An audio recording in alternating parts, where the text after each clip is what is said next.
Okay, we are live on YouTube and I will now let people in.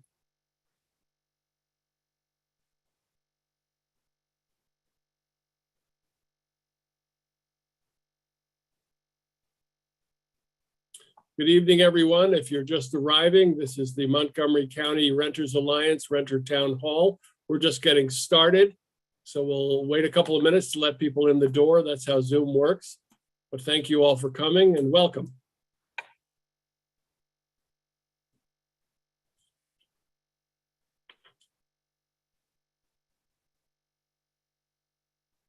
You're just joining us. This is the Renters Alliance Renter Town Hall. We're just getting started, letting people in.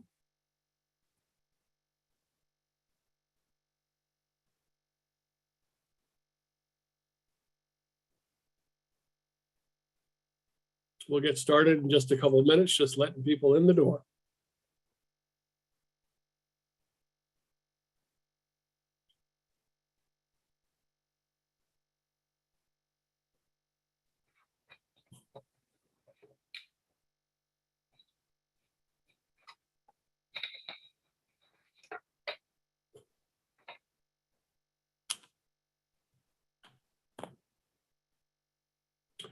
We'll get started in just a minute or two. If you're just arriving, this is the Renters Alliance Renter Town Hall. Welcome.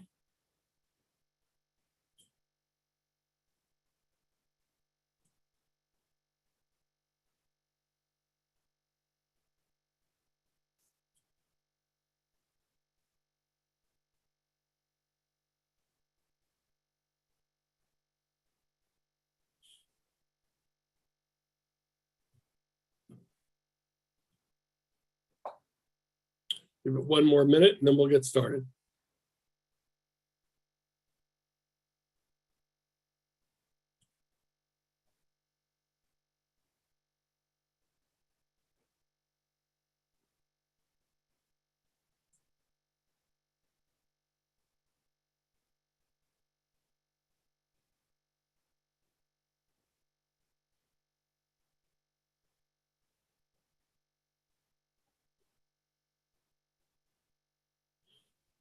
Okay. Good evening, everybody. This is Matt Losak. I'm the Executive Director and Co-Founder of the Montgomery County Renters Alliance. Welcome to all of you. A couple of things for tonight. If you have a question or concern, please put it in the chat.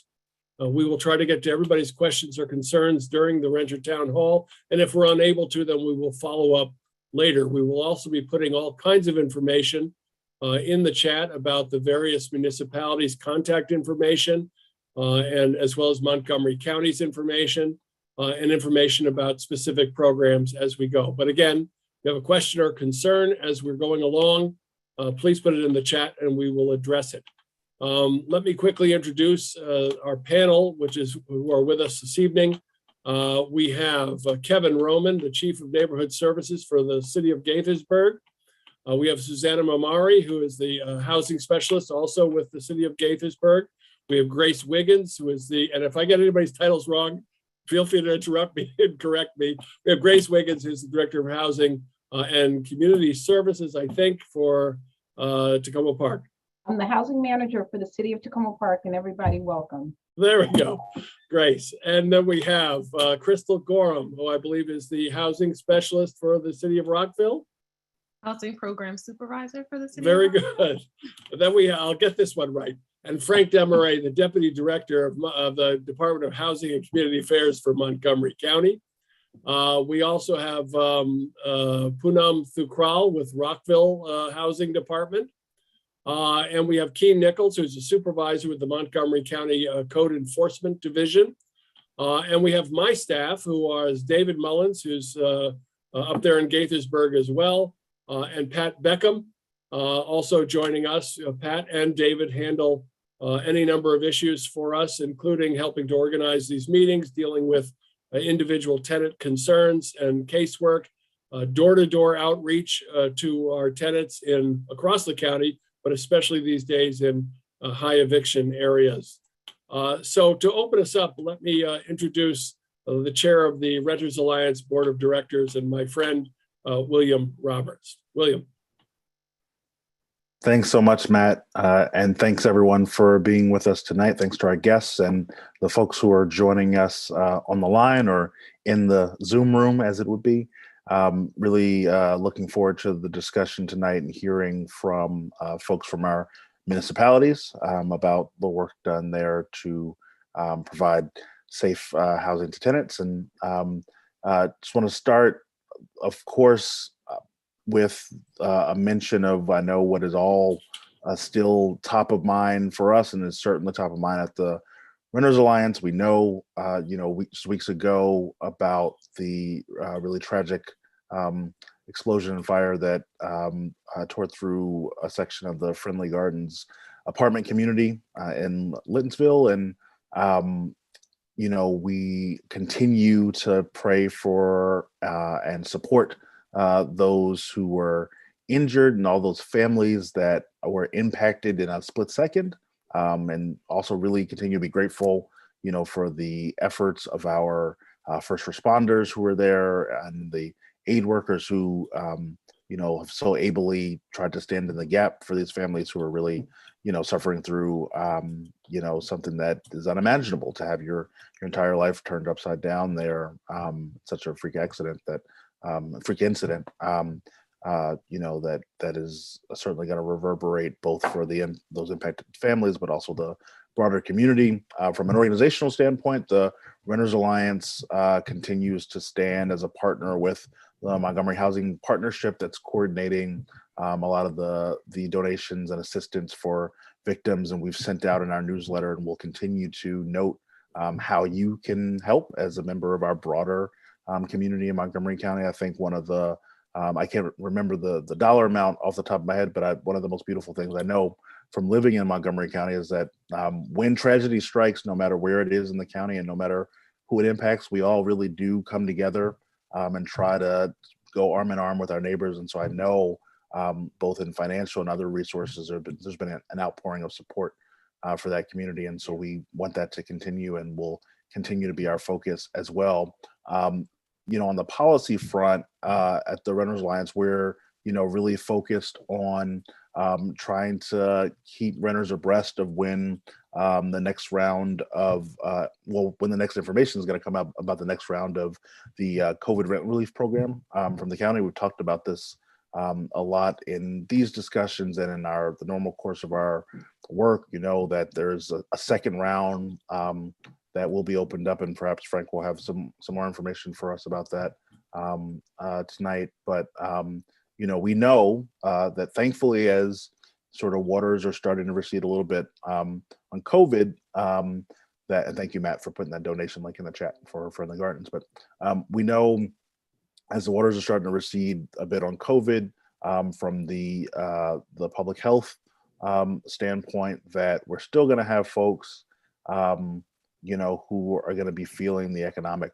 reverberations. And so it's really important that renters who are in need get the information and the help that they need to be able to stay in their homes. And so we're, really interested in that, and hoping that can happen in short order. I know it's supposed to come out, at least some information or directive about it was supposed to come out in February, I think, and we've been trying to communicate certainly with the administration, but they know that folks stand in need. And our Frank and folks at HHS who've been really great partners with us, or we've been gratified to be partners with you, and have been great partners with us in this work, continuing to get that stuff ready. So look forward to getting more information out about that. And then just in general, please, a plug, which I'm sure Matt will plug again, to be in touch with us. We know that the emergency stabilization law that went into effect, that we worked on at the inception of the pandemic, and then over the last year to get reinstated, is going to expire, sunset soon at the end of May. And already been hearing from tenants, who are getting some notices from their landlord that if their rents are going to that if their lease term is going to expire after the expiration of that cap, that they're about to shoot up. And so we definitely want you to be coming to us and to partners for help with those situations. One, to make sure that in the gray period between the expiration and when new new criteria is able to exist, that your rights are being respected and protected.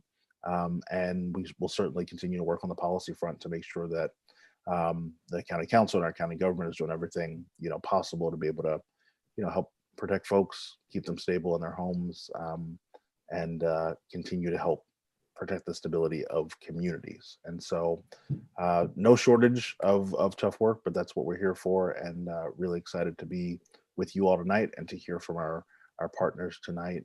And so with that, Matt, I'll thank you for pulling us together and turn it back to you. Thank you, William Roberts. All right. So let's begin. Probably should go in alphabetical order. We have the four main government entities that have housing departments in Montgomery County. As we mentioned earlier, we have representatives from Gaithersburg, from Takoma Park, from Rockville, and Montgomery County. So keeping things sensible for somebody my age who's losing his marbles, let's start with G, which is Gaithersburg.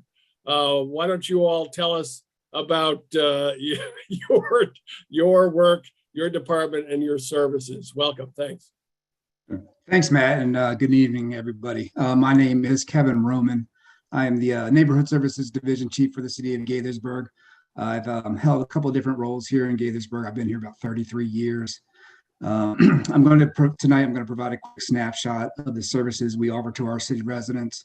As our name implies, we are here to serve our neighborhoods by addressing the needs of our residents, which includes our homeowners, our tenants, our landlords, and our business owners, to ensure that their quality of life and their properties are protected. We accomplish this through the administration and the enforcement of the city code. Our division is made up of three subgroups. It includes our nuisance abatement code officers.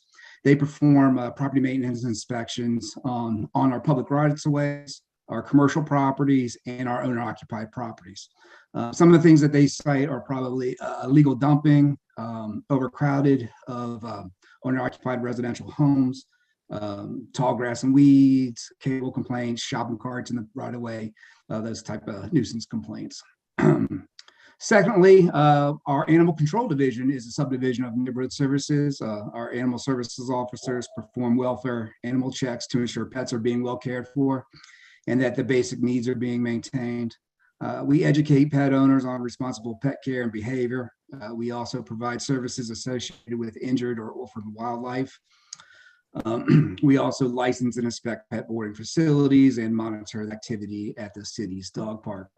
The third subgroup is the one near and dear to everybody's heart here, is our rental housing team. As part of our rental housing program, we systematically inspect the interior and exterior of more than 13,000 rental units. The city has just about 27,000 dwelling units, so we're just under half of 50% rental in the city. So, it keeps us very busy. In the city, we have about 10,000 apartment units and another about 3,500 single family rental properties. Our codes require that we inspect every unit at least once in a 2-year period. And that's the license period. The purpose of the program is to ensure that our rental properties are being maintained in a safe and clean condition. During inspections, staff are checking to ensure that the homes have permanent provisions in place for living, sleeping, eating, cooking, and sanitation purposes. Additionally, inspectors are checking to ensure that the required smoke alarms and carbon monoxide detectors are installed and that the only approved sleeping areas are being used. In our inspections, we find way too often is that some of the basement rooms and basements are being used for bedrooms. They don't meet the means of egress requirements, and therefore they're illegal bedrooms. And so we found that, again, way too often. And so we had to come up with something, to penalize those people that are running rooms illegally. So about a couple of years ago, we created a code and passed the ordinance that requires a landlord to provide 3 months rent to any leaseholder that is required to vacate the home due to the landlord renting a legal bedroom. The payment must be made within 3 days of the tenant vacating. And this will help, that 3 months will help the tenant find a legal home to rent. It provides probably the first month's rent and a security deposit. And this has helped us out in many of occasions. Again, we find it happening way too often in the single family homes. In conjunction with our rental licensing and inspection program, we provide landlord-tenant services to mediate any concerns that may arise, that to ensure the tenants and landlords understand their rights and responsibilities in the rental relationship. That's kind of a quick snapshot of what we do in neighborhood services, but I'm going to turn it over now to Susanna Mamari, who is our landlord-tenant specialist, and she's going to talk a little bit about the landlord-tenant complaint process. Susanna. Thank you, Kevin. I appreciate it. Thanks everyone for being here this evening, and thank you Renters Alliance for hosting and calling us to come out. For some folks that are on the line, they might know or recognize my voice, and some who may not. For my city residents that happen to be on tonight, please call us, email us. We're open door policy where you just, if you have a question, even if it's not related to landlord and tenant, we'll still guide you in the right direction. A lot of times we receive calls, or I receive calls that are not relevant to landlord and tenant, or they may not be geared for community, they're geared for community services, and we get them in the right direction, and we would try to work, with every organization that we can. So basically with what Kevin said, we are a tree of different services, and I specifically work with landlord-tenant questions, concerns, deficiencies. I would like my ledger looked at, or is my landlord properly giving me, how much notice am I supposed to receive? Can my landlord change my locks if I don't leave on my vacate date? So just general questions that sometimes we forget because we're rushed into a situation where we only have a limited time.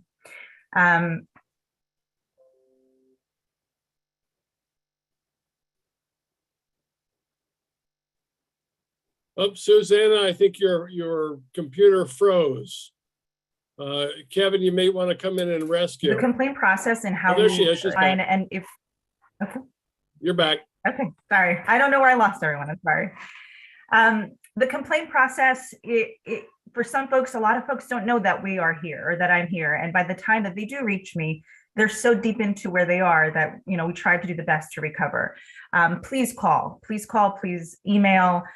Generally, we like, when I get a complaint, I'll ask residents, have you reached out to your landlord? Have they not been responsive? And at that point, we'll go ahead and jump in and investigate, take a look and correct. If there's a violation, if there's something we need to fix, absolutely we will. A lot of times it's an information piece where both parties just weren't aware, they'll fix it, it's mediated, and it gets resolved fairly quickly, and everyone's is satisfied, and that's what we want. We're good at what we do. We work with our residents. We want to create a place where everyone feels safe and informative of everything. We do have a commission, a landlord-tenant commission, for the case that neither party is willing to negotiate. The landlord is unwilling to resolve a security deposit dispute, or the tenant doesn't feel that negotiated offer was good enough. So we'll go ahead and we'll present it before the commission, where we're heard before the board, and they ultimately make the decision as to how that will be handled. And we have the right to enforce our code and impose fines on the landlord if that be the case, or tenant, vice versa. Thank you, Susanna. Kevin, Susanna, anything else? I would say currently right now, we're mirroring the county, we're mirroring the state code. I mean, our rent increases are capped at 0.4. We've done, we've had it in our code as well. So if there's any questions for those particular. You're frozen up again, but I like the last thing I heard, which is that you're capped at 0.4. And if you stay frozen, maybe there'd be a permanent capping at 0.4. We'll see what happens. Sorry, Susanna, when you come back alive, we'll bring you back. Kevin, is there anything else from Gaithersburg? I think that's about it, and we'll be happy to answer any questions, Matt. Thank you so much. Thanks to both of you. David? Yeah, I just did say, we had one kind of question about whether Montgomery Village was located in Gaithersburg. Looks like it's outside the limits. And so I wanted to mention, we're going to definitely have someone from the county speaking. I think it's rounding us up here. So keep that in mind, folks, with those questions. But if we can move to Rockville next, if that's okay, either Crystal or Poonam, if you want to start us off kind of the same basic order, Sure. general info. Sure, absolutely. So the city of Rockville offers very similar programs that the county, the city of Gaithersburg just spoke about, to kind of give people a little clue. If you're in the city of Rockville, the way I tell people, if you see the street sign that is blue and white, then you're in the city. If the street sign is not blue and white, then it is outside of the city of Rockville's jurisdiction. We also have a residency check on our website, which is rockvillemd.gov, that gives you the city map. You can literally type in your address and it will say yes or no, whether or not the property is within the city of Rockville. But we do also offer, we also have, under us, we also do code enforcement, but that's through the Department of Planning and Development Services through the city of Rockville. So our Housing, Community and Development Program and department works very closely with PDS to ensure the similar things, such as the renter applications, the rental license, which is typically good for 2 years. We do not currently offer short-term rentals in the city of Rockville, but there are plans and talk about offering short-term leases. One of the biggest differences from the city of Rockville and Montgomery County is that your first initial lease must be at least 1 year versus a 2-year offer. But we do also offer the landlord-tenant. We also have a Landlord-Tenant Commission. If our investigator is unable to come to a happy medium, then we will forward the case to the Landlord-Tenant Commission board.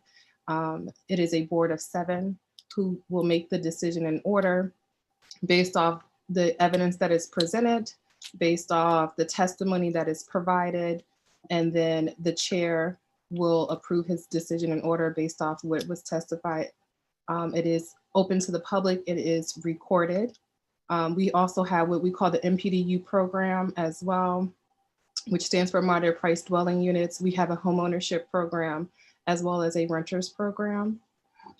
We have about 410, if I'm not mistaken, rentals and no, I'm sorry, 410 homeowners. Currently, we have approximately about 88 more due to come online as well. So if you are definitely interested in becoming a homeowner, please fill out our application, take your first time home buyer class. It is MPDU stands for Moderate Price Dwelling Units. So the houses are well below the market value. So therefore, if you have a moderate income, you are able and have the opportunity to become a homeowner if you would like to do so. Let's see. We do also, with our landlord-tenant, besides landlord-tenant, we also do what we call neighbor-to-neighbor mediation. So if you are not getting along with your neighbor and you have a disagreement about who's responsible for that tree and trimming of the tree or anything, you're definitely more than welcome to come to us at the City of Rockville. We will mediate between the two parties. We will even send out an inspector to come out and look on the property line to determine where the tree lies and who's responsible for it. I think that pretty much covers it, the differences between the county and the City of Rockville. Poonam, is there anything that you wanted to add?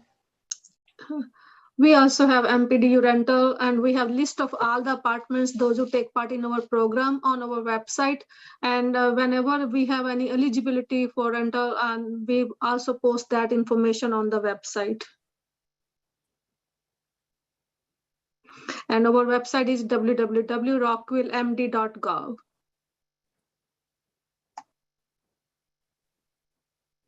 That's great. Well, thank you. Thank you very much. And we'll, again, like I said, if we get some specific questions, we'll come back around. But if we want to keep things moving now, for now, to Takoma Park, with that, Grace, if you're ready, you want to go ahead?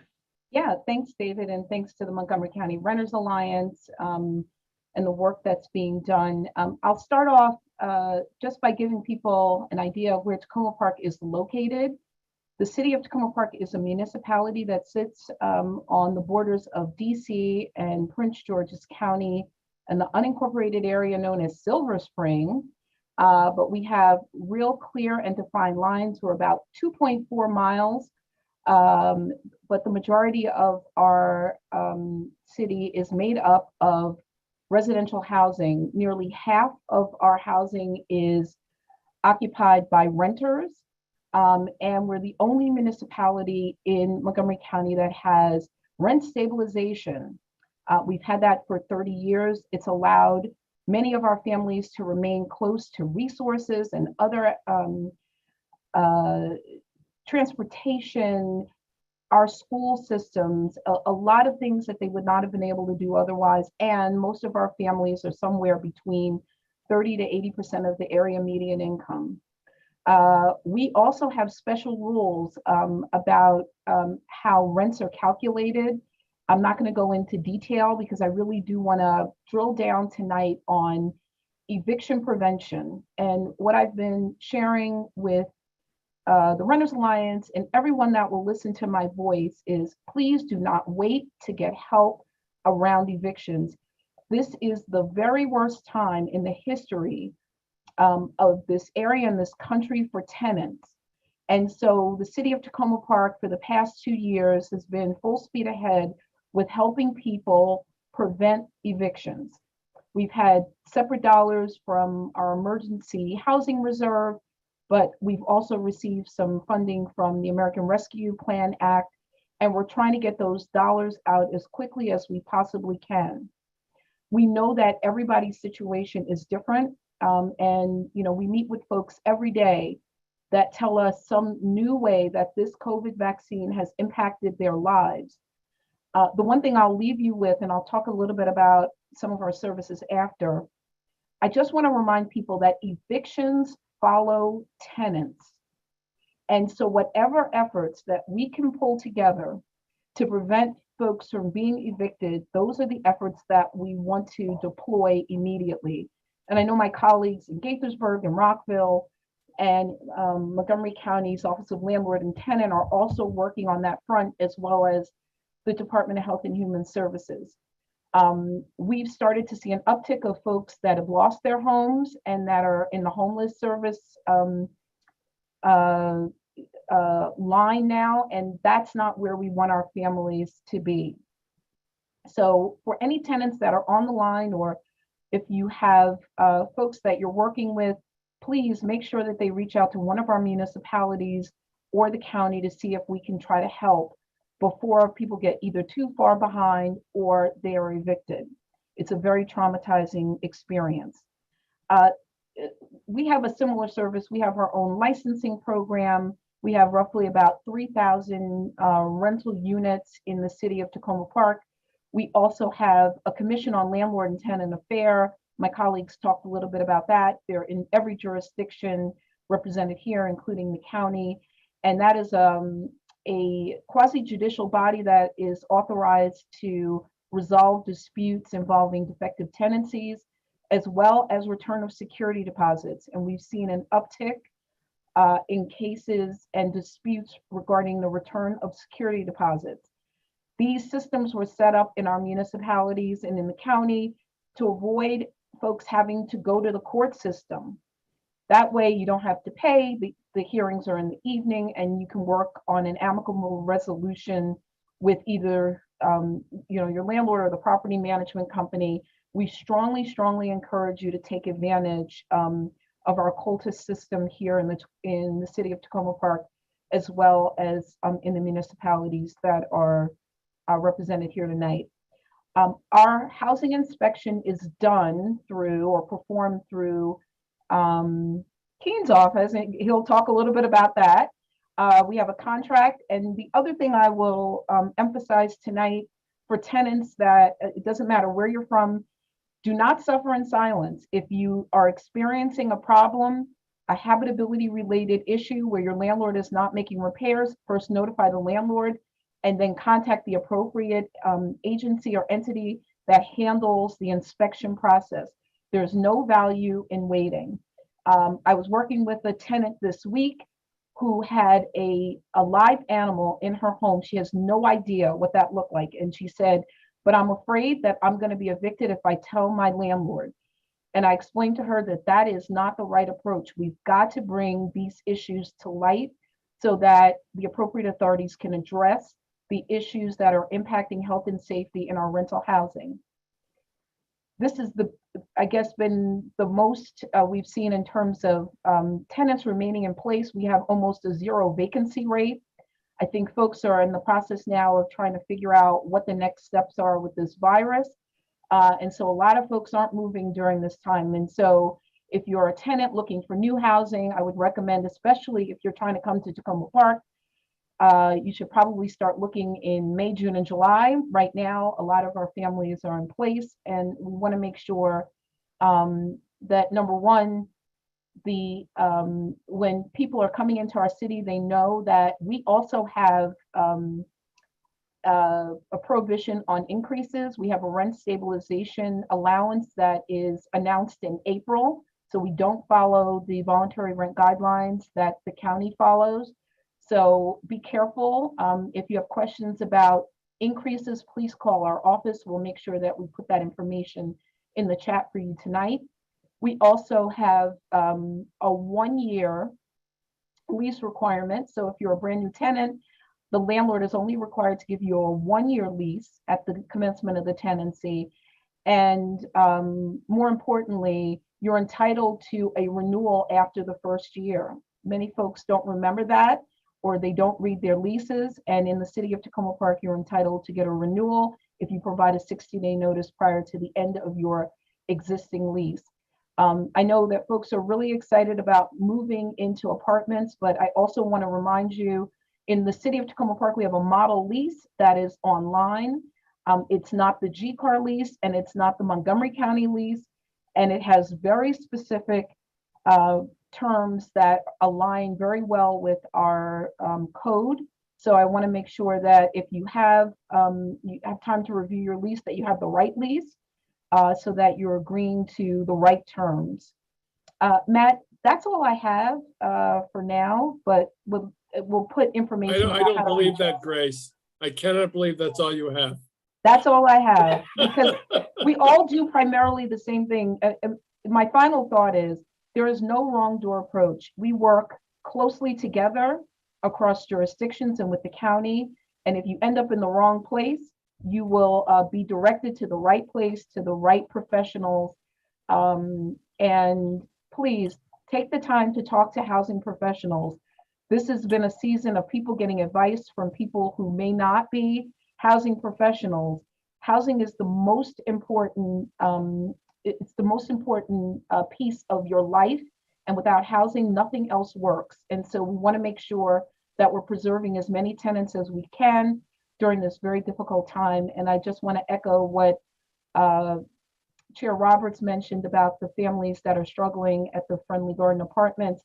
It is devastating, and whatever it is that we can do here at the City of Takoma Park to help, we're willing to extend ourselves. So thank you very much. Matt, I'll turn it back to you.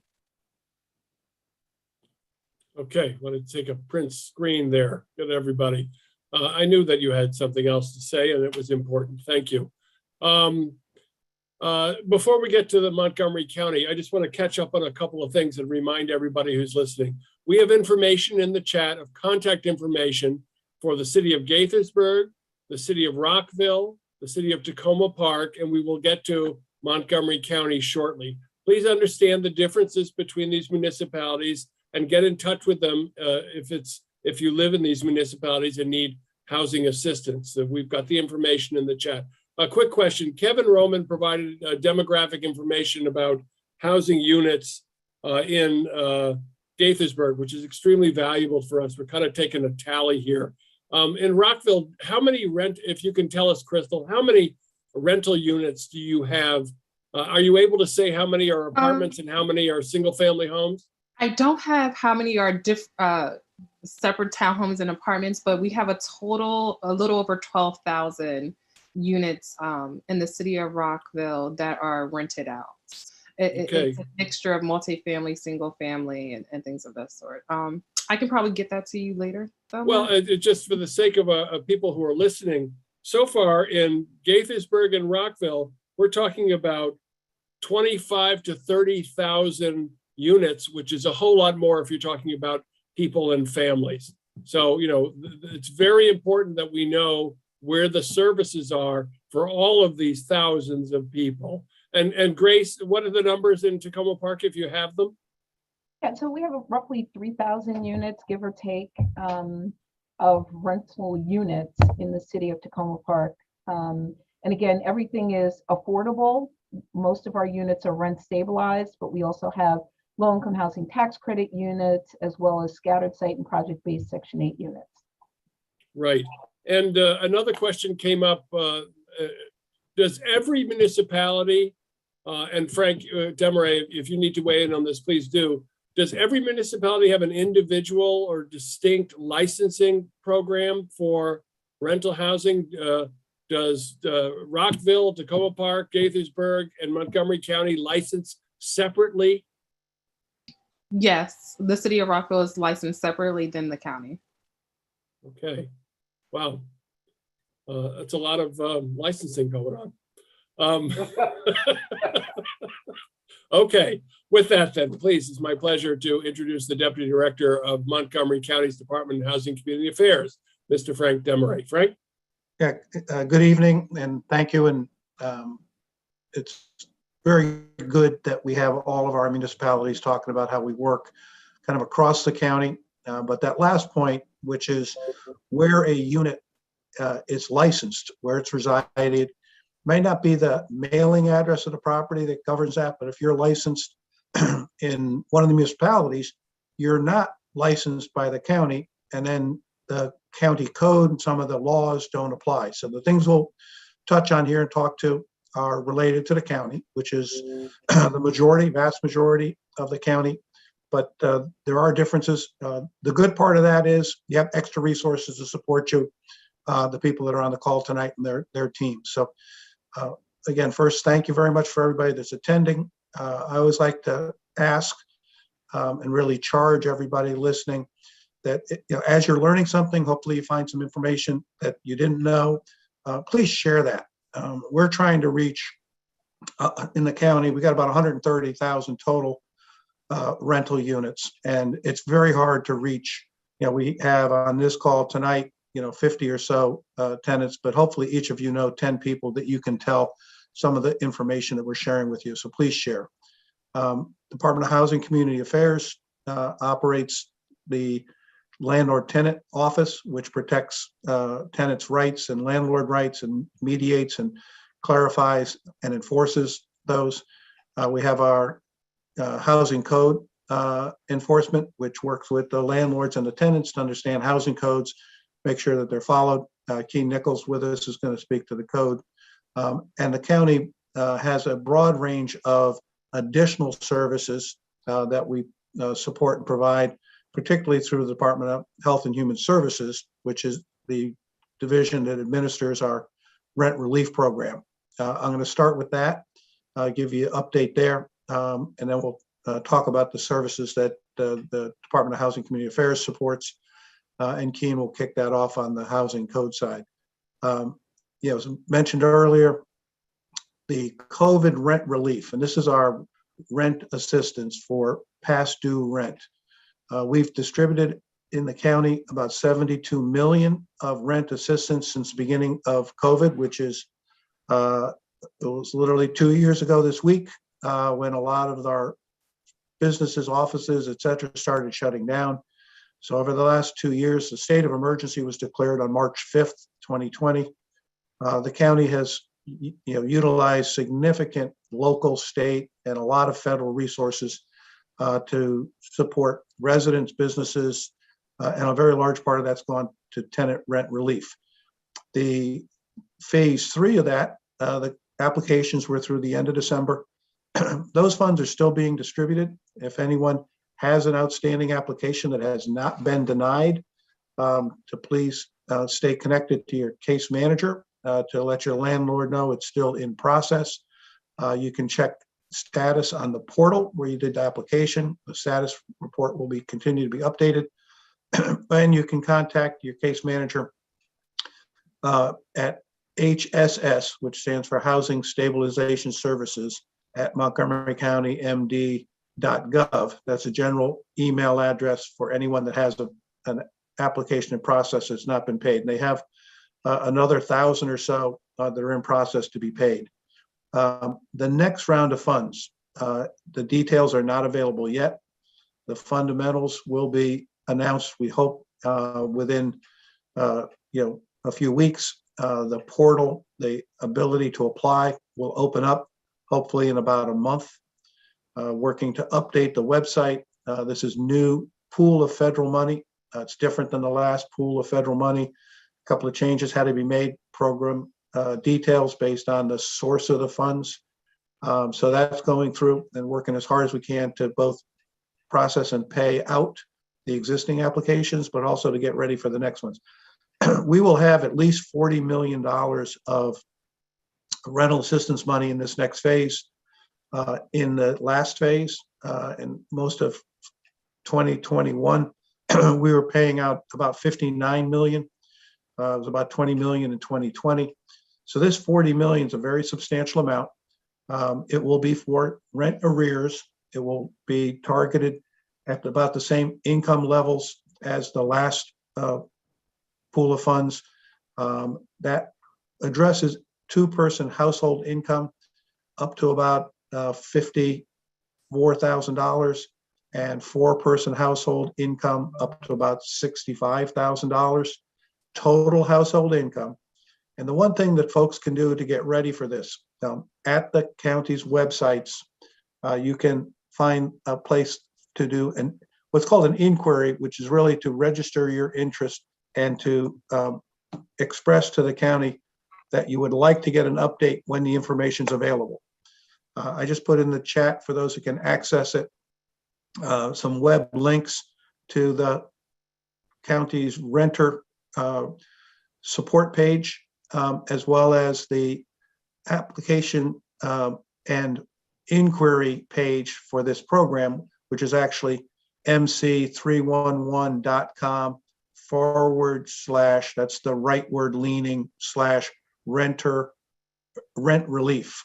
But if you just go to the county website, put in COVID rent relief, it'll take you there. You can put your name and contact information, a little basic information in. It is not an application. You are not being reviewed for eligibility, but it lets the team that will be communicating when this becomes available, put you on an email list to get an email alert and help you connect quickly into the application process when it opens up. So that money is coming. You can let your landlord know if you think you're going to be eligible. You have to have rent arrearage, and you have to have income that's below those basic thresholds. But the other details on what it can cover, what's eligible to be covered, whether the maximum amounts that would be eligible, the rules on whether and how much previous rent relief you've received. We do not have that public yet. So we're very much aware that this is very anxiety, significant anxiety at this point, knowing that potentially there's help, but we can't tell you whether you're eligible. The one thing you can do is get your documents ready. It'll be income documented by pay stubs, whether you get paid with a regular pay or part-time work or self-employed contractor. Tax returns are very helpful to document. So if you've done your 2021 taxes, that'll be important to have available. And then documentation on your rent level, how much rent you owe. So there'll be same basic information if anybody's applied before, but pull those documents together and be as ready as you can ahead of time. The other fundamental about the support we have is that you're not alone. And we'll talk about the Department of Housing here and what we do, but there are support organizations, Renters Alliance, at the website that I posted, which is Montgomery County MD.gov. If you do /renters on that, it takes you to the list of support organizations and a lot of other information about rent rights and information. But that lists, we have 4 organizations: Renters Alliance, CASA, Latino Economic Development, House Initiative Partnership, who will work with you, listen to your questions, and help you understand the programs, what might be available, help you when things become available to apply, but also to work through with your landlord, to work with notices that you're receiving, to understand and work with any court actions that you're facing. It was mentioned that these are extraordinary times. We have many, many thousands of residents behind on rent, struggling and uncertain. And the best thing to do is, as was mentioned, not wait, seek assistance. If you do get a court notice, there's information available at that site on how to navigate that. And there's legal assistance, free legal representation available at that information site. But the rent relief is coming, getting ready for it, being prepared, all your documents is the best you can do there. That information, that support is not going to cover everybody, and it's going to take many months for many people to get support. It takes an awful lot of time and effort to get the money out the door. If you get an eviction notice, if you have had a court date, if you've had a judgment against you in court, and you've got notice of eviction from the sheriff's office, you are facing loss of your housing. It's important to, at that point, even before that, contact 311 and ask for the county's housing stabilization services, separate from the COVID rent relief, which will pay up back rent and can pay up many months of back rent. Housing stabilization services is a smaller amount. It can be 1 month, sometimes as much as 2 months. It can also help if you're going to be leaving your property, if you need assistance to relocate for first month's rent, security deposit. But you have to contact. It's based on your financial situation, how much money you have, how much you earn, and the county and other organizations will work hard to make sure that folks who are facing loss of housing through eviction have some place to go, have a transition. And in some cases, the money can actually bring the payment current enough to avoid the eviction.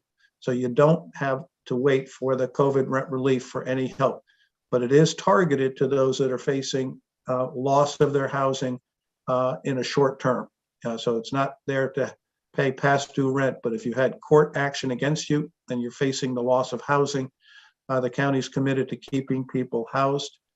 We do have, the emergency shelter and other kind of short-term, stay facilities for folks that don't have anything else to go to. We focus on keeping people sheltered and supporting them with information and other resources. So don't wait for that.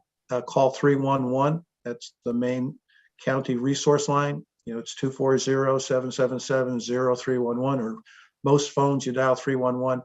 You'll get a service representative who will give you a service request number. You'll tell them what you want. If you want housing stabilization services, you'll be prioritized. Someone will come back to you. Frank? Yes, go right if ahead. I may interrupt briefly. One of the things that we know is out there is a great deal of confusion among tenants about where to go. I hear what you're saying, and I hear a whole bunch of resources. But one of the confusions that we have is that if I'm in Rockville, are the resources that you just outlined available to me, or do I need to go to Rockville?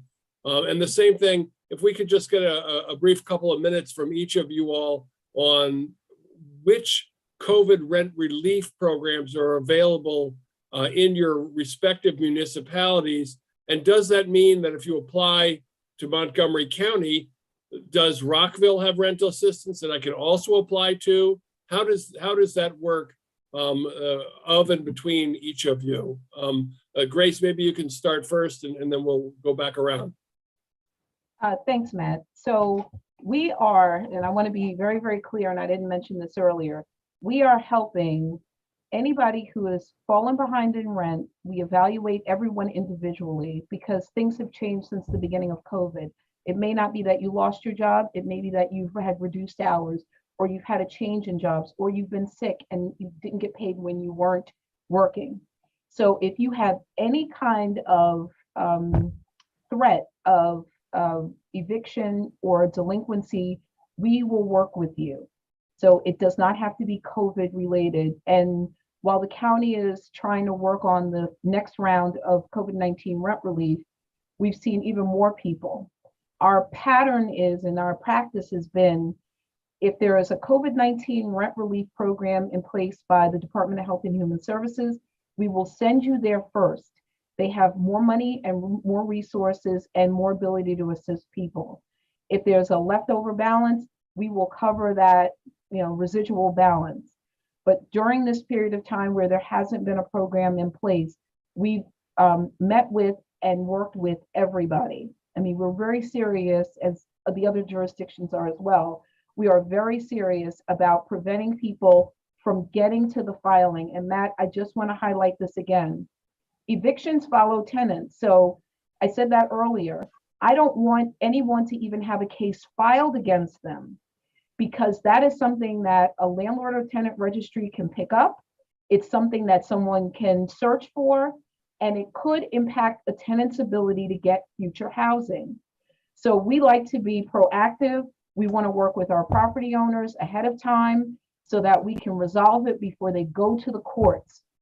And the last thing I'll say before I turn it over to Crystal is that tenants do not have time to lose from work or other parts of their lives to go to a court to defend these things. But if you do have a court date, you should go. We want to catch it before you have to lose a whole day at work or a whole day at school or whatever it is that is a part of your life. It is disruptive. It is frightening. It's an unbalanced system, especially if you're not coming with legal representation. And for the city of Takoma Park, if it's about money and money will solve the problem, we will work with that tenant to solve the problem. The other thing that we're doing, and we started this at the beginning of COVID-19, we will clear your balance. We'll work to have your balance cleared either through the money through HHS or other sources. And then we will pay rental assistance of $350 a month for 3 consecutive months. It is our rental assistance program. It's not affiliated with the county. And we're doing that because we know that once you fall too far behind, and we've cleared balances of over $20,000, it is hard to get restabilized. And then lastly, what we will do for families that we see where it's become a chronic issue, we'll put you into financial coaching and counseling so that you learn how to budget your money, because this is not the time to have poor budgeting skills. Rent first and rent always. So good, I'll good. Turn it back good. to you, Matt. Great. So let me just highlight 2 things before we go to Crystal. If you're going to have to be eligible for the funds that you're talking about or from the county. So we're not talking about everybody. Go to Grace for $20,000 in rent relief. Not doing it for everybody. Yeah, that's not what we're talking about. We're talking about people who are in arrears, who are impacted by COVID. The Takoma Park process is to first refer you to the Health and Human Services program, and then come back around to Takoma Park for service. Is that correct, Grace? That's correct. Okay, Crystal? Our program actually works very similar to Grace's. Because DHHS has a bigger pot, we definitely refer people to go to them first because they typically cover a higher percentage than we can. And if, again, there is residual, then we will work with them. We actually increased during the beginning of COVID, our budget line item for that. Also, not only rent, we also help if you're behind on your utilities as well. So that's important as well. If you have questions about the applications, we do offer the same thing as well, budgeting. We will work with you to learn how to budget and sit with you and actually ask those tough questions that sometimes people don't really ask in terms of, what am I spending my money on? What can I save my money on? And learning how to allocate funds differently. So we definitely work with people doing that. Also, something that the city of Rockville did do when we received our relief package was we did forgive the water bills if people had an outstanding water bills for certain times. So that was one way that we tried to assist families as well. If they whether they were the homeowner renting out the property or just a renter in that home, we completely forgave that water bill. So our programs are the same and we're strategic. And the reason we ask you to go to the Department of Health and Human Services first is because if we help you first, that sometimes takes away depending on what pot they're using the money for, and that will give you less. For example, when the COVID rent relief, I think it was their phase 3, you were eligible up to $12,000. If we helped first and gave you a hypothetically $2,000, then you would only have been eligible for $10,000 of theirs versus a $14,000. So it's not that we don't want to help you, we're just being strategic in order to give you more assistance. That's good to know. And again, we're talking about residents who live in live in Takoma Park. They're recommending, Takoma Park recommends, you can come through Takoma Park, but their process is going to recommend you to go to Montgomery County first for the COVID rent relief, and then they'll work with you after that process. Crystal Gorham in Rockville is saying for people who live in the city of Rockville that their process is the same. Is that correct, Crystal and Poonam? That's correct. You can even reach out to us first, and we'll even get you to the correct department to speak with at DHHS. So that way, it's, as Grace has said, we have worked very closely throughout each municipality and the county to make sure that you are actually getting assistance and pointing you into the right direction if you're not quite there yet. Thank you. I'm sorry if I'm slowing it down, but for those of us who are in this, we kind of get it. If you're not in this and you're just facing this can be very confusing. Gaithersburg? Yeah, so we have very similar, we have a very similar program. Again, we have a very smaller pot of money available, so it does supplement what the county has to offer. But I think Susanna was going to talk about our community services group that handles all those complaints, and they have the resources available to renters that need. Susanna. Yeah, Kevin, thank you. Maureen Herndon is the division, the director over there for our community services, and she works, there's a bilingual for my Spanish speaking community.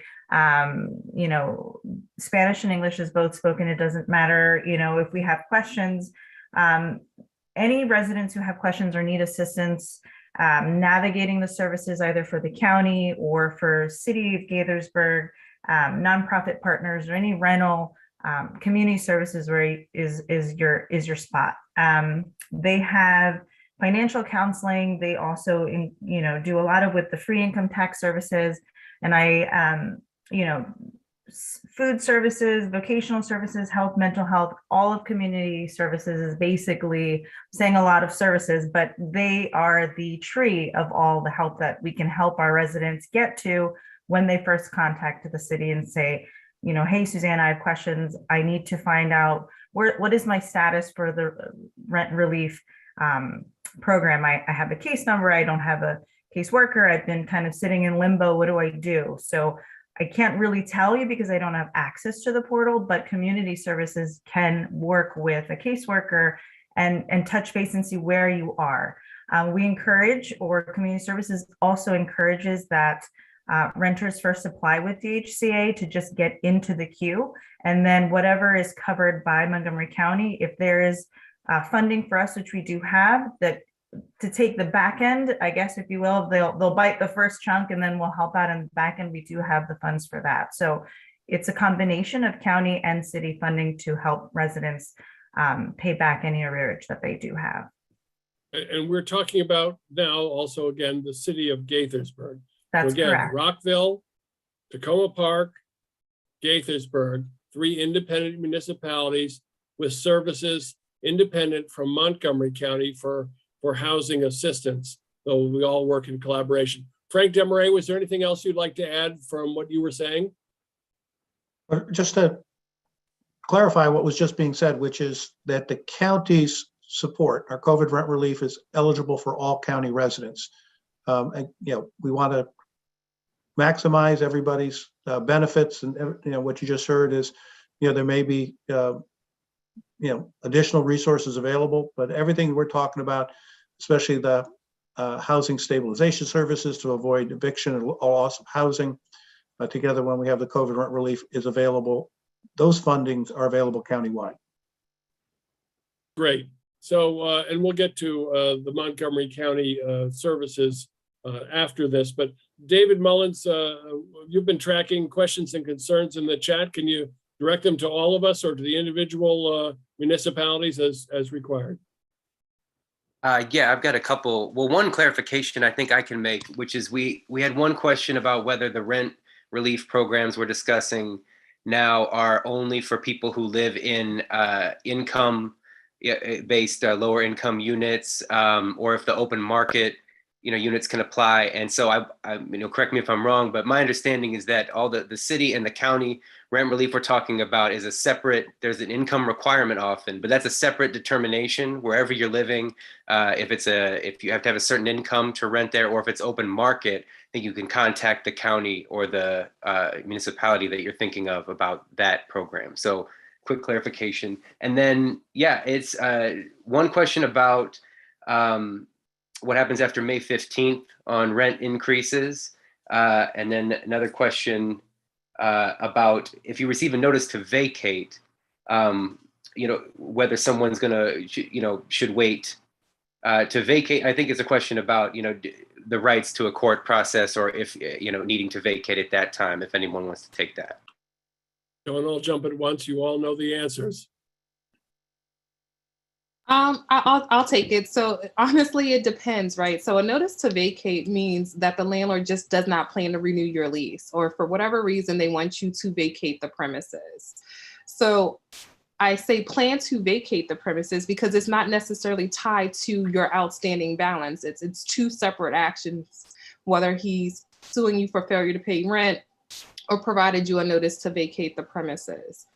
But if you don't vacate the premises, he cannot just change, or she cannot just change the locks on you.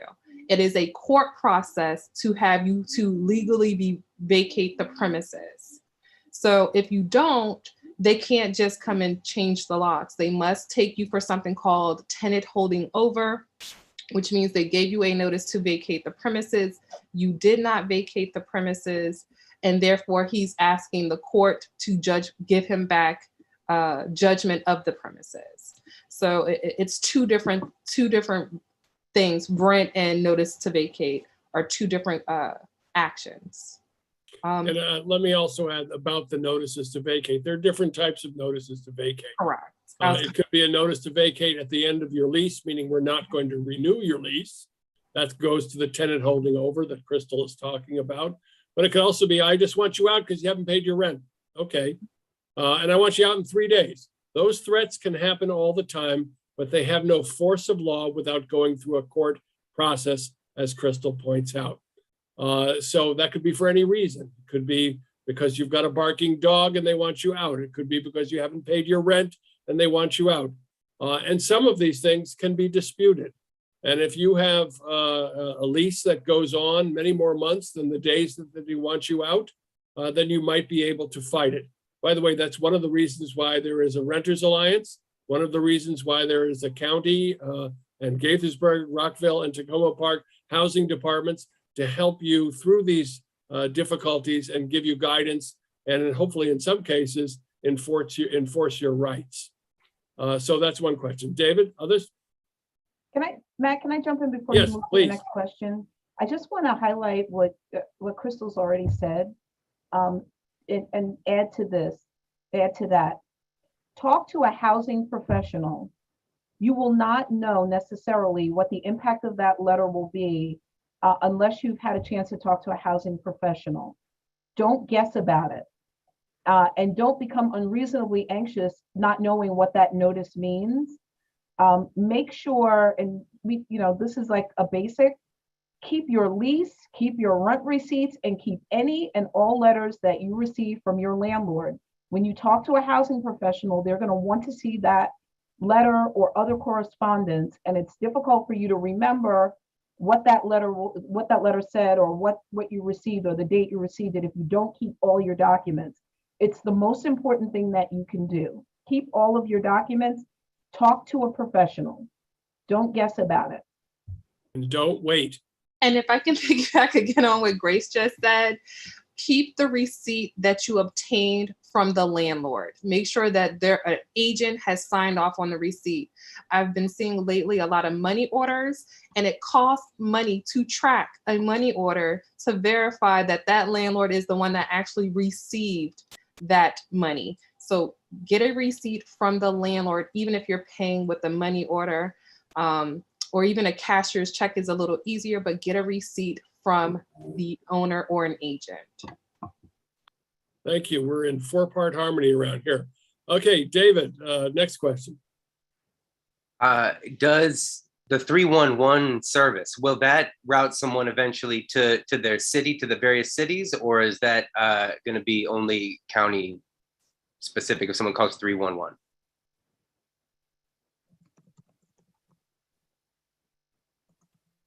Well, from what I've seen, even if it goes to Montgomery County, they have kicked it to the right jurisdiction, or at least for the city of Rockville. If a concern came in through the county, normally their intake process will guide them to the county or forward the case over to the city of Rockville. I'm sure they probably do it for the rest of the group, but they definitely do that for the city.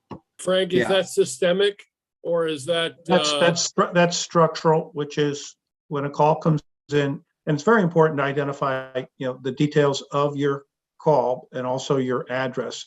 But if you're calling about landlord-tenant rights and issues, and you identify your address as Rockville or Gaithersburg or Takoma Park, you will get from the service technician a referral number or a contact to the appropriate housing department. Yeah, let me just add to what Frank has said. The city of Takoma Park has a contract with the Department of Housing and Community Affairs. And there have been a couple of glitches when people have called and they've said, no, you've got to call Takoma Park. I've worked with some folks in DHCA to make sure that people are going to 311. The big takeaway that I'll share about calling, and Keen, you can jump in at any point, get the tracking number before you hang up with the 311 operator. That is your way of guaranteeing that they took your complaint. There is a number that you can track. And if you go online to the DHCA website, you will see your complaint listed on their database and the date that you filed the complaint and the specifics. If it's going through 311 and they're tracking it through DHCA. I don't know how the other municipalities work, but for the most part, if you want to track it, you can do it with the 311 operator. Very important. Back in the days when the Renters Alliance invented the wheel and the chisel, there was no 311 system. There was no way of tracking any of this stuff. And now we have a system in place that is getting better and better, that is tracking this stuff. And it is so important, not just from government accountability standpoint, but from, just your own management of an issue that's important to you, to know where it is and to keep track of it. So I support what Grace just said. Okay, David, any other sorry, Keen, go ahead, please. I was going to say, for Montgomery County, just the point on 311 is like how serious we take it. We actually, some of our performance metrics is that we want to be responsive, and we measure that, how quickly we get back. So those things are tracked, each and every one of them.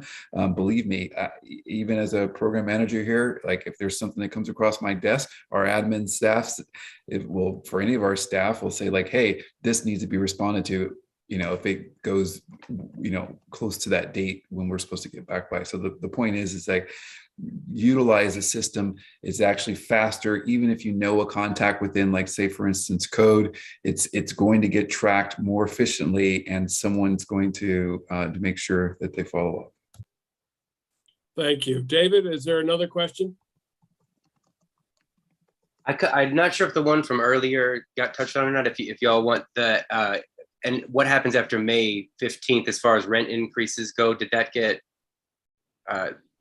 explained already and I missed it? And Frank, also, is there any municipality that doesn't have does which is the one that says they have the 0.4? Was that Gaithersburg? Yeah, Gaithersburg restricted it to 0.4 to May 15th. That does expire on May 15th. And at this time, there's no plans to extend it. But tenants would have the option, if they do receive what they feel is an excessive rent increase, to file a complaint with staff. We would review it. If we couldn't get it settled, they will obviously, what we talked about previously, is take it out to the commission, and the commission could rule on it. Right, and Montgomery County will have the same process after May 15th as well. Does Rockville have a rent stabilization cap emergency bill as well? Ours actually expired on February 16th. So it is different than the county. So citizens in Rockville do not have that protection at this time. So just keep that in mind for general information. Frank, did you want to answer the May 15th question? Yeah, and just there's a series of things I'd like to update on. This is the cap on rent increase notices, and you have to have a notice 90 days before your rent increase occurs. And that rent increase notice through May 15 cannot exceed 0.4% if it was issued after February 4. Prior to that, for 12 months, the cap was 1.4%. For notices that were issued prior to February 4, the rent increase could be 1.4%. Rent increases on notices from February 4 to May 15 cap at 0.4. And so if you received a notice on May 1 for your August 1 increase, it's capped at 0.4. If you receive a notice on June 1 for your September 1 lease change and rent increase, that can be any amount. And once this current temporary law expires, there is no maximum control on rent other than what you have in Takoma Park. Until that date, anybody that receives a notice that they believe is excessive, and the notices have certain requirements, they have to tell you how much the percentage is. They have to reference this 0.4, which we call the voluntary rent guideline, because before COVID emergency legislation, it was totally voluntary. It became mandatory for 2 years, and it's going back to voluntary. So you'll hear that word voluntary. But if you believe you had an increase greater than 0.4, contact through 311 or online at our Office of Landlord-Tenant Affairs to file a complaint. We keep talking about filing complaints. Calling or sending an email and just asking questions. We'll share information, but when you file a complaint, as was just mentioned, it becomes a record. We follow up with it. In a lot of cases, that is necessary before we can begin investigating and contacting the landlord and working through and working on the facts and then working on the remedy. There's another important part of the law that put the cap on through May 15, and that is a waiver of late fees. If you've had late fees assigned to your account and they're still on your account, they have not been paid, that occurred after the beginning of the COVID emergency in March of 2020, all the way through May 15. If your income is below the low, what we call low income threshold, you'll hear things like referenced as half of the area median income or 50% of the area median income. There's a form, and on the back of the form, it actually has the income by household size. If your income's below that, and if you can state factually that you have had loss of income during COVID, that you can qualify for no documentation required on either your income or the impact, you can qualify for a waiver, a cancellation of the late fees that are assigned to your account. You have to do this before May 15. This benefit or this option, this feature also expires May 15. So at the link website I put in the chat earlier, but just to restate it, this information together with a lot of the other information, if you go to the main Montgomery County MD.gov website and you put / the right word / and the word renters, RENTERS, it'll take you to a web page. Waiver of late fees is one of the items. The maximum rent cap is another one of the items. All the contact for the support organizations to help you understand this is there as well. So we think it's very important to understand what happens before and after May 15. Let me just Frank, if I could just ask, if I may, again, sorry to interrupt. Sure. Do any of the other municipalities have a similar late fee waiver program? The waiving of late fees was not part of our ordinance that was passed in the city of Gaithersburg. We do, on our website, we do recommend that during the COVID period that landlords did waive late fees. And we've been working with them. If we get a complaint about late fees, the landlords have been working with us and removing those late fees. So if someone is concerned about the late fees, give us a call. We'll contact the landlords and argue it on your behalf. And we've had a lot of success on that. Great. I just want to make sure we're clear about the law. So right now there's the Montgomery County residents, but not Gaithersburg and Rockville. No, it's similar to what Kevin just stated for the city of Gaithersburg. During COVID, it was mandated. It's no longer mandated that they waive the late fees. However, they have been working with us. And actually, I've looked at several ledgers. I haven't really seen too many late fees on the ledgers up until actually this year. Previously, I did not see late fees on ledgers. And Takoma Park? Yep, we have the same policy, and I think Kevin and Crystal and I are on the same page. When landlords are looking for money, they don't care about the late fees. They care about getting the rent.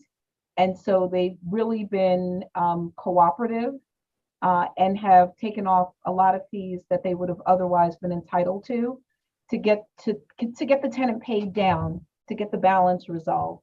So we've been really happy with that process. Thank you. One of the problems that we see, of course, is that you all are seeing the people who have some idea of these programs and are reaching out to you. Of course, we're dealing with the thousands and thousands of tenants who don't know that they may have these rights or these services. And so we might see more people who realize that they may be a late fee program. And so we want to know where it applies and where it does not. So thank you for that update. Frank Desmarais, is there anything else? I just want to mention on the courts, if you receive a notice of court date, first, it's always recommended and very important to attend your court date. But it's also to understand what might happen, how that works, and to get that advice and information before you go to court. So the Montgomery County MD.gov / renters list of the free legal assistance. You can contact Maryland Legal Aid and a group called Homeless Persons Representation Project, or HPRP. You don't have to be homeless, just the name of the organization. They have lawyers who are available. They have large pools by phone, and they have people in person. They can work with you at the courthouse. And it's important to show up at court, but to try and connect with the legal support before you go to court. And then if you have failure to pay rent, which is, the landlord is suing you for back rent, those cases had been suspended for 2 months. They've started back up. They were suspended January and February. There's a backlog. Some people were expecting court dates in January, February. They've been pushed out to March, April. They will be getting to those cases and working through them. And if you get a judgment against you, it then has a process that goes through to the landlord, asking the sheriff's office to get what they call a writ to evict you. And then it's a couple of weeks at this point when they get that writ until they put a notice on you, or they put a notice on your door, and then they will come and literally perform the eviction. Always important that you cannot be forced from your home without the sheriff present, not just the notice being posted. Landlords give you a notice that, they're telling you that your lease is up, you have to vacate. If you do not vacate, they can sue you for tenant holding over, which is different than non-payment of rent. But the sheriff still has to show up and has to forcefully evict you, take your stuff out. Most people move before that. The sheriff is doing a handful of evictions each month these days, but it will be ramping up since the courts were back open, a lot more activity. So evictions are happening, but you can call and get assistance. Again, housing stabilizations. But even if you get a judgment against you and you haven't talked to lawyers, contact someone so you know your rights. So it's very important to protect yourself against this potential loss of your housing. Thank you. Thank you, Frank. I want to just, before we give Keen Nichols, the supervisor for Montgomery County Code, a couple of minutes to give us some updates. I want to do a couple of things. And Frank Demaray, correct me if I'm wrong or add to what I'm saying. We are talking about a backlog in the courts of between 12 and 14,000, I believe. So there's going to be a little bit of a challenge getting through the court summonses that are already in the courts for failure to pay rent and for eviction cases. We're looking at between 10 and 15,000 people in Montgomery County who are in rent arrears. Frank, is that right? That's still the best estimate. That's still the best estimate. So this problem is not going away. Extrapolate from that, we're talking about 100,000 plus people in the state of Maryland who are in rent arrears. There is an eviction crisis. It is slow motion. It's not people think a tsunami is a tidal wave. It is a tidal wave, but people think of it as one wave. It's not. It's actually a small wave that keeps coming, and it doesn't stop. And this is going to go on for a long, long time. So the services we're talking about are services that are going to need to be around for a long time. Frank, if you're okay, we'll go to Keen Nichols. Please. Thank you very much, Keen. All right, good evening, everyone. So just give you a quick overview of the code enforcement program at the Department of Housing and Community Affairs. We have basically 4 teams. The team that does code enforcement in general, it's single family properties up north, which also too would be some renters, single family homes. We have a team that is assigned to handling mostly ADU cases and a lot of the hoarding cases that come in throughout the county. There's a team that, as Grace mentioned, assigned to Takoma Park and some areas down county that does code enforcement at single family residents. And of course, there's my team that does the multifamily inspection program. There are about almost 700 different apartment complexes throughout the county, comprised of 80,000 units. And we inspect these on at least a 3-year triennial cycle. At-risk properties are generally inspected every 2 years, and then troubled properties are inspected once a year.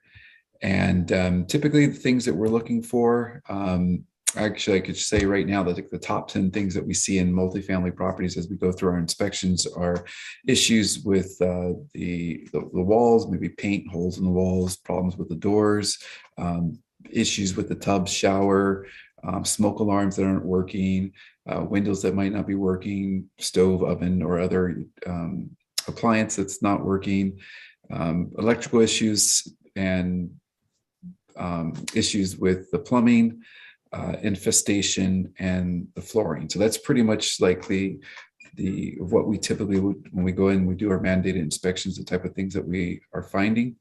In the past couple of years, of course, we were impacted by COVID. We were able to get out, do a lot of outreach, and help with both the businesses and the multifamily to actually try to keep the pandemic at bay, and doing a lot of education and outreach. Throughout that time, we responded to emergency complaints, and we did inspections as well. This past year, we've been feverishly back into the units, catching up on our inspections. And yeah, as far as anything else, to say specifically.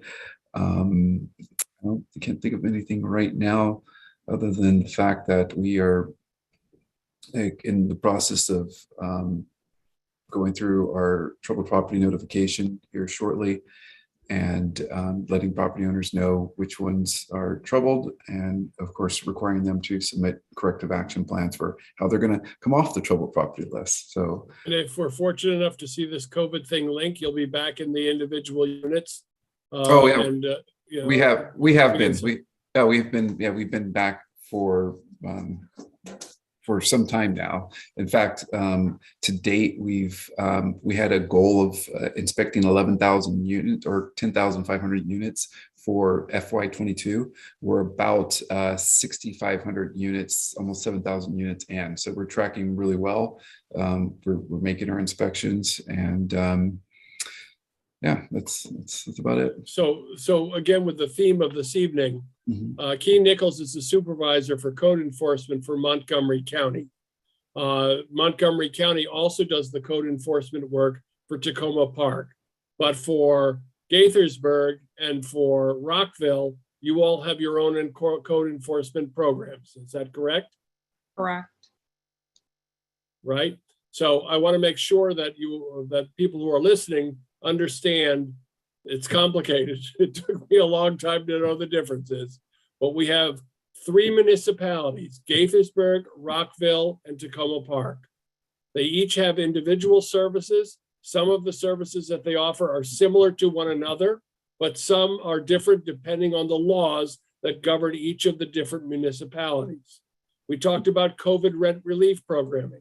All of the municipalities have COVID rent relief programming, but their programs are first designed to direct you to the county's larger pool of funds, and then to supplement that if necessary through their own programs. So that's how that works. Code enforcement, Montgomery County has its program. Takoma Park works through its program through Montgomery County. Gaithersburg and Rockville have separate code enforcement programs. Gaithersburg, Rockville, and Takoma Park have separate landlord and tenant programs. If you have a dispute with your landlord or regarding your lease or some other issue of renters' rights, Takoma Park has a program, Gaithersburg has a program, Rockville has a program. If you live in each of those municipalities, that's where you go. And if you don't live in any of those 3 municipalities, you go to Montgomery County's Office of Landlord and Tenant Affairs. Seems clear to me. I know it takes a long time to understand it, but we're trying to make sure people understand the various services that are available and the differences between those services. So that was the theme of this evening. I want to tee up one thing, and Grace, I'm going to talk fast because we always end on time, or at least we try to. We're all very concerned about the fire at Friendly Gardens Apartments. Everybody remembers also the terrible explosion that killed 7 people, 2 of them children, at Flower Branch. And in between these disasters, there have been many fires and floods and other disasters that have displaced tenants. We are concerned. We know that the county's emergency responses are excellent. Fire department, Red Cross and all of that, very quick to respond and deal with these things. But we also want to look at the longer term. What happens to tenants when they're displaced? What are the processes in place to help them? That's what we're going to talk about at our March 23rd Renter Town Hall with Grace Wiggins and other people from the county and perhaps beyond the county to talk about what programming exists here, what maybe should exist if it doesn't, and what might go on in other parts of the country that have similar programming needs. So with that, it's 8:29. Let me thank from the bottom of my heart and say one other thing. We're the Montgomery County Renters Alliance. We're an independent organization. We collaborate with everyone who's on this panel, but sometimes we don't always agree. So we have a collaborative relationship. We all share the same objectives, that people should live in stable, quality homes and that their rights should be enforced. So we work together, but feel free to contact us if you feel that you're entitled to services that we can help you get. We're here to help. But I want to say thank you from the bottom of our heart to all of these people who share this common goal. First to the folks over in Rockville, to Poonam and Crystal, thank you for coming. Then to Kevin Roman and Susan Mamari, thank you for coming and sharing your information. To Grace Wiggins from Takoma Park, thank you very much. Frank Demaray, last word. Just again, thank you to Renters Alliance and to everyone who's participating here. There's a lot of information online. I know there's a lot of questions that are hard to get to. Just recommend, contacting each of the jurisdictions, contacting the county. We'll answer as quickly as we can. Thank you, Frank. And thank you, Keen Nichols from the Code Enforcement Department, the Vice Chair of our board, Chris Perry, who's been listening patiently and will give me a critique afterwards, to William Roberts, the Chair of our board, who's off to another meeting, and to my staff, Pat Beckham and David Mullins. Thank you all and good night.